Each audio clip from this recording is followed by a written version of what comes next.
Lissa Tine on espère que dinañ ko retrouver en vie et en bonne santé loolu la ñu bëgg en tout cas ñu jàll ba léegi ci beneen ponk ba léegi desandi ci mbirum yoon muy mbirum Madiambal Diagne Madiambal gis nañ ni démb auditionné nañ ko Babacar bàyyiwaat ko mu ñibbi actuellement mu ngi nekk ci contrôle judiciaire waaye nag ay avocat am nee nañu procédure bi nii mu demee nii jaarul yoon. waaw mais avocat yi seen rôle lañ nekk. avocat yi dañuy défendre seen client. mais nag am na leneen loo xam ne tamit gis naa kenn ku jege woon Madiambal mooy Bachir Fofana bind na ko démb ne Madiambal n'a pas été interpellé Madiambal moo demal boppam dem mu wuy ji relayé woon nañ fi information mais quand on lit le communiqué bi nga xam ne avocat yi bind nañ ko on se rend compte que Madiambal a été interpellé a été trouvé dans la rue selon les dernières informations mu jël taxi ci foofu mu génne dans les Yvelines la ko police contrôlé ñu laaj ko kan la mu wax turam ñu daal di ko yóbbu commissariat benn commissariat bu nekk foofu pour ñu auditionner ko ça se passe comme ça li ñu njëkk a def mooy dañuy vérifier ndax c'est la bonne personne bi nga xam ne moom la ñuy seet pour ne pas commettre d'erreur parce que on a connu des cas yoo xam ne notice internet Interpol génn na notice rouge bu Interpol concernant une personne ñu dem ñu jàpp kenn fekk du moom frère am lañ doon seet donc il faut ñu vérifier. bu leen leeral ni Madiambal Diagne la ñu daal di koy yóbbu commissariat de police ba ci commissariat de police ba fa la ko avocat mi fekkee lu ñuy def mooy dañ ko naan il y a une procédure bi nga xam ne un mandat délivré par le Sénégal une notice rouge qui demande à ce que ñu arrêté la foofu ñu la mën a nekk pour ñu mën a rapatrier au Sénégal mooy extradition léegi nag pendant ce temps danañ ko déglu comme ni ma ko waxee démb le procureur dañ koy déférer bu ñu ko paree dañ koy déférer chez le procureur ensuite le procureur de la République le procureur, pas le procureur, mais le procureur général, parce que c'est la cour d'appel qui gère. Ce n'est plus la petite instance, c'est la deuxième instance, moi, la cour d'appel. C'est le procureur général. Vous parlez, il y a en dernier ressort le juge de la liberté et de la détention qui se prononce dans ces affaires-là. Mais, vous faites que la cour d'appel, il faut demander, le procureur général de la cour d'appel, il faut demander pour nous placer provisoirement pour nous. France, le dernier mot revient au juge de la détention et de la liberté juge boobu nag mooy wax léegi nag dañuy teg condition ñu ne la il faut nga jox ñu sa passeport pour des garanties de représentativité dañuy jël passeport am deuxièmement dañ koy wax chaque mardi ou chaque mercredi ou selon kaay nga signé ci commissariat bi pour nga wane ni tu es sur le terrain soit ci commissariat ba soit dañ koy boole ak kenn koo xam ne dafay nekk ci tribunal ba kooku lay dem moom mooy nekk son référent pour moo xam ne ndax mu ngi fii kooku day waxtaan ak moom.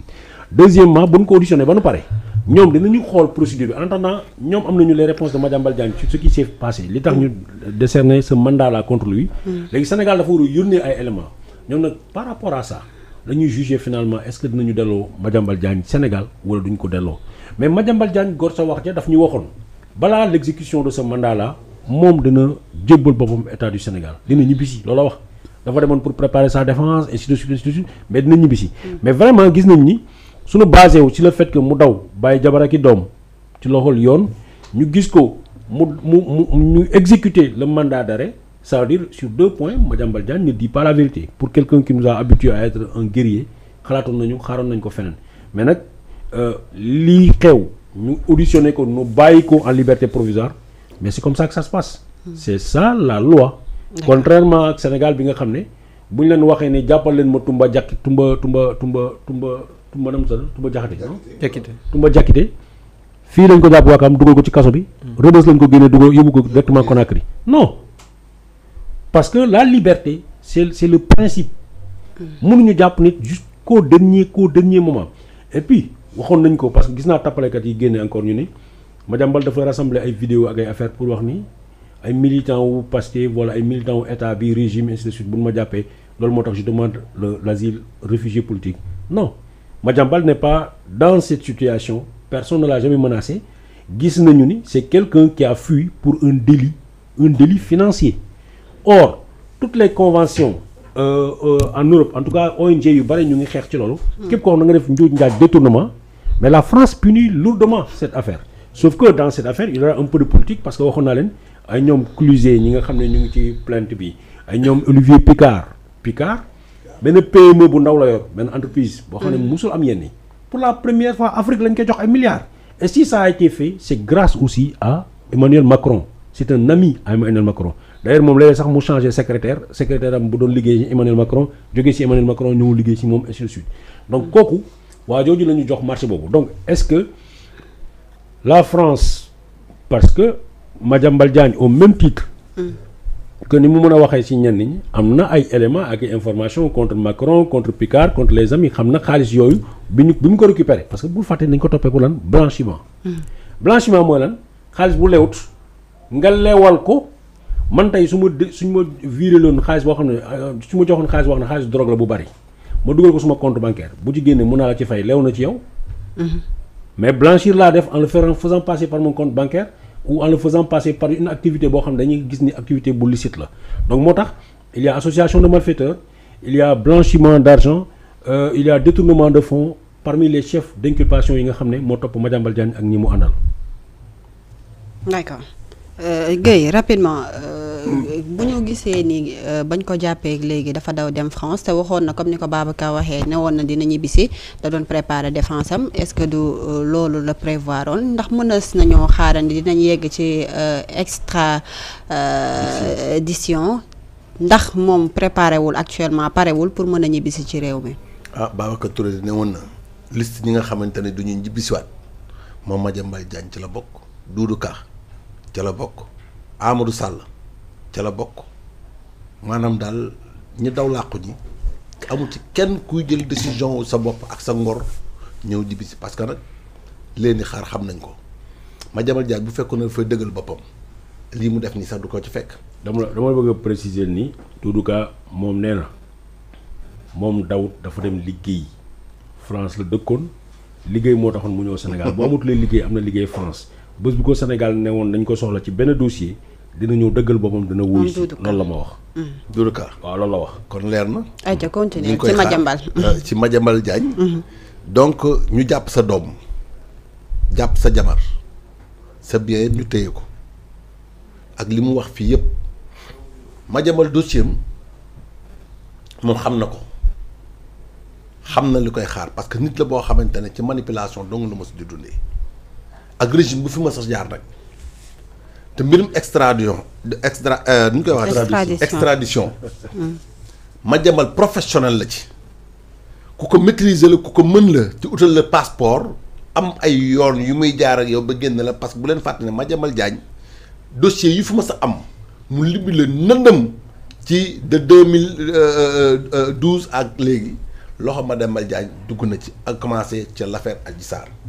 Madiambal Diagne bokk na si ñi nga xamante ne tey fa ñu jaar ba jël Adji Sarr instrumentaliser ko wëndeel ko ba utal ko moom taxaw na ne carrément moo ko utal passeport moo ko génnee réew mi kuy génnee Adji Sarr sa bopp taxul ngay wax. mais est-ce que dawul wuti ji wàllu olof nee na jàmbaar dawul dafa parce que nee na sama défense laay préparé pour ñëw. am na ci droit quand même da ci xeeb waa Sénégal yi France la ko yaakaare défense am da ci xeeb waa Sénégal xeeb na sunu avocat yi France la ko yaakaare yow journaliste nga woon boo xamante ne yaay nee nga greffier nga woon nga xëy bàyyi ko nekk journaliste ci sa liggéey journaliste benn maison d'édition nga yor mais Madiambal du wax waxi million de waxi milliard lay wax. mu ngi woon ak yeneen i business quand même mu ngi woon ci immobilier ak yeneen ak yeneen mi ngi woon ci yeneen terrain suuf banque. yooyu war na ko mën a permettre au moins mu nekk milliard mais non parce que Madiambal dafa day téye état day xoj état parce que bandi état la da lay téye xoj la ci ay dossier fexe ba nag am relation nekk nag nit ku am ay relation internationale ak ay gros bonnets yoo xam ne duñu Sénégal ci en Afrique ak ci yoo xamante ne dañu nekk en Europe. lan moo tax choisirul benn dëkk directement rek dem France c'est parce que dafa am lu leen lié comme ni ko Babacar waxee ak ay entreprises yoo xamante ne dañu am doole te nekk France te ñooñu dañu am doole Madiambal. mais bul fàtte ni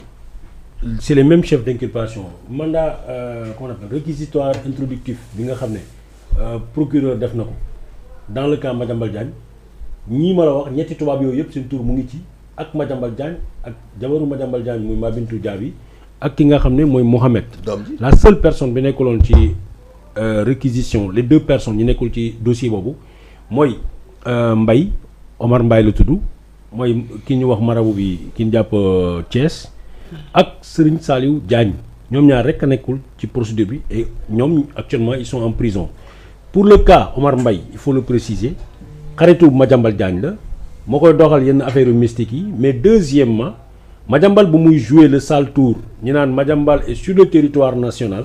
parce que dafa demoon seeti kooku mu bàyyi fa téléphone am kooku dafa mel ni daf ko kaawaale léegi tant que téléphone baa ngi fii même bu ko fayee dañu naan non le téléphone puisque téléphone Madiambal la mu ngi ak Madiambal kon Madiambal mu ngi Sénégal pendant ce temps moom mu ngi traversé Gambie pour dem frontière pour daw dem donc loolu moo tax ko ñu impliqué ko pour l'association de malfaiteurs